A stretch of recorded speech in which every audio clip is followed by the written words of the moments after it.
Depuis l'après-midi de dimanche, le vice-premier ministre, ministre de l'Intérieur et Sécurité, consulte à Butembo différentes couches sociales de cette ville et celles de la ville voisine de Beni, ainsi que celles venues du territoire de Beni et territoire de Lubero.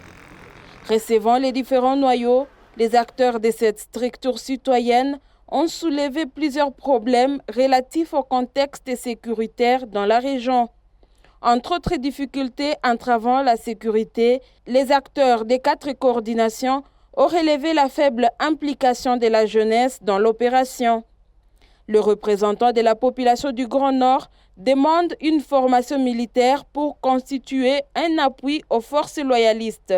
Estimé qu'il a été, parce que d'abord sa présence, nous avons estimé que c'est une visite fraîche qui vient à bon point et il a rassuré qu'il va canaliser tous les points que nous avons donnés.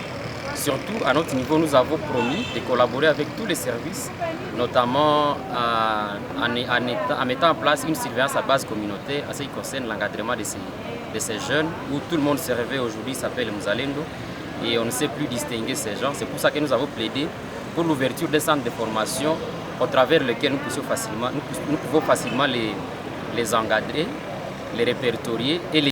Van Katiwa transmet la désolation des 4 coordinations de la société civile du Grand Nord quant à la progression de l'ennemi. Ces acteurs demandent aux autorités militaires de scinder le commandement des opérations contre le M23. Avec la supervision des commandants opérationnels, la société civile voudrait que les Wazalendo aient une certaine autonomie sur les fronts. Il a été question pour nous, les 4 coordinations du Grand Nord Kivu, de venir présenter au vice-premier ministre le contexte de sécurité. Bien sûr, il est connu presque de tous, mais il fallait quand même qu'on l'approche pour lui expliquer certains faits que nous constatons sur le terrain et lui présenter nos desiderata qui se sont résumés à 3 grands points.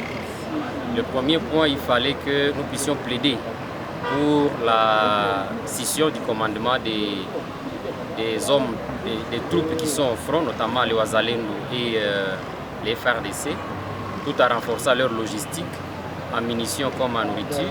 On voit l'énergie de la jeunesse de Butembo et on s'est dit cette jeunesse, on peut la capitaliser autrement. Pour arriver à canaliser les énergies de cette jeunesse, il fallait complète, parce qu'il y a plusieurs équipes qui ont le souhait d'aller combattre aux côtés des FARDC. Mais avec quelle formation?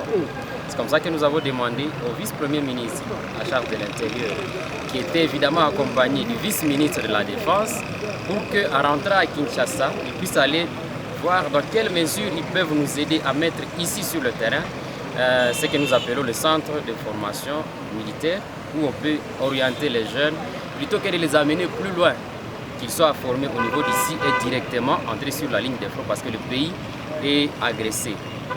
Des recommandations que la société civile a promis accompagner par des actions dans leurs différentes coordinations. Parmi celles-ci, la surveillance à base communautaire pour freiner l'infiltration de leurs entités.